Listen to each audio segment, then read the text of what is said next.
नमस्ते दोस्तों। आज बात करेंगे इस बारे में कि किसी किसी व्यक्ति से हमारा जो कोई बहुत क्लोज रिलेटिव है, हमारे सगे संबंधी हैं, हमारे घर परिवार के व्यक्ति हैं, उनसे हमारी कोई अनबन तो नहीं होती है। बातों बातों में कुछ ऐसे शब्द निकल जाते हैं हमसे कि जिससे मन में एक शंका का बीज आ जाता है।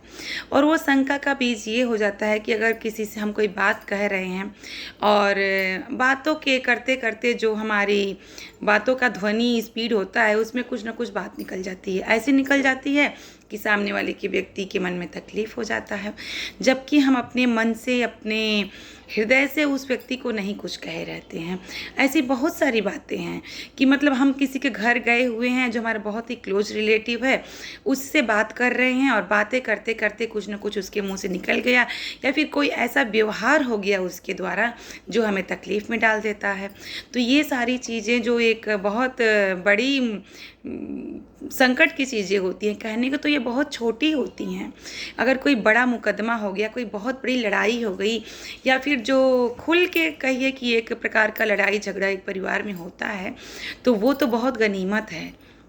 उसमें कम से कम अपने दिल के गुबार, अपने शब्दों से जो कहना सुनना है वो तो निकल जाता है। लेकिन बहुत सारे रिश्ते ऐसे होते हैं जो हम, अगर कोई बात हो भी गई तो किसी दूसरे से प्रदर्शित नहीं कर पाते हैं। कोई बहुत में हमारा क्लोज रहा, उसी से हम वो बातें बता सकते हैं, क्योंकि फिर हमें एक प्रकार का डर हो जाता है, समाज का डर हो जाता है, जो हमारे अन्य नाते रिश्तेदार लोग हैं उनसे डर हो जाता है। अगर किसी से हमारा बहुत पट रहा है, बहुत बन रहा है और उससे कहीं कोई बात की तकलीफ हो गई, तो हम इस वजह से किसी को नहीं बता सकते हैं या इस वजह से एक दूसरे से खुल के नहीं लड़ाई झगड़ा कर सकते हैं कि तीसरा व्यक्ति देखेगा तो उसे लगेगा कि इन लोगों के बीच क्या चल रहा है, या फिर हो सकता है उसे आनंद आए हम लोगों के बीच के लड़ाई झगड़े देखते हुए।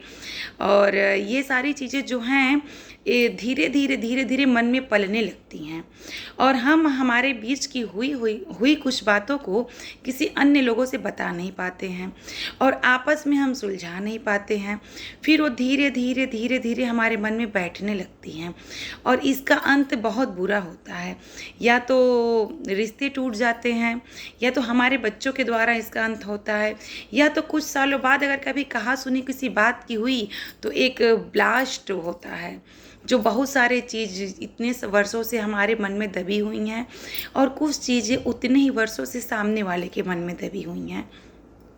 तो वो ब्लास्ट हो जाता है। और जिस चीज़ को हम बचाते हैं कि रिश्ता न टूटे और समाज और चाहे दूसरे जो रिश्तेदार हैं आनंद न लें, वही काम और कार्य होता है। समाज भी आनंद लेता है और दूसरे रिश्तेदार भी आनंद लेते हैं कि इन लोगों में इतना बन रहा था तो ये कैसे बिगड़ गया। तो इसके लिए बस एक ही चीज़ हम कर सकते हैं कि सामने वाले से अगर किसी भी बात को लेकर हमारे मन में कोई तकलीफ़ है, कोई दुख है, कोई कटुता है, तो उस व्यक्ति से हम साझा करें, उस व्यक्ति से हम आदरपूर्वक, शांतिपूर्वक, धीरे से, बिना किसी को बताए उस व्यक्ति से हम बात करें कि आपने ऐसा कहा था तो उसे मुझे ऐसा कुछ लग गया था। यकीन मानिए 80% चीज़ें वो ऐसी नहीं होती हैं जैसा कि हम सोचते हैं।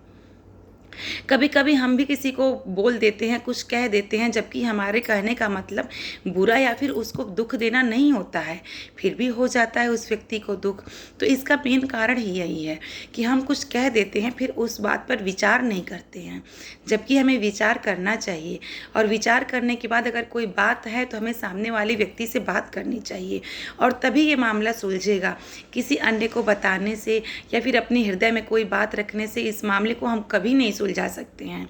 धीरे धीरे हमारा रिश्ता खराब ही होता जाएगा। इसलिए मेरी ये विनती है कि अगर ऐसा कहीं कुछ भी महसूस हो रहा है तो अपने रिश्ते को, अपने प्रेम को बचाइए और उसी व्यक्ति से बात करिए, उसी व्यक्ति से संपर्क करिए जिस व्यक्ति से आपको किसी प्रकार का दुख हुआ हो।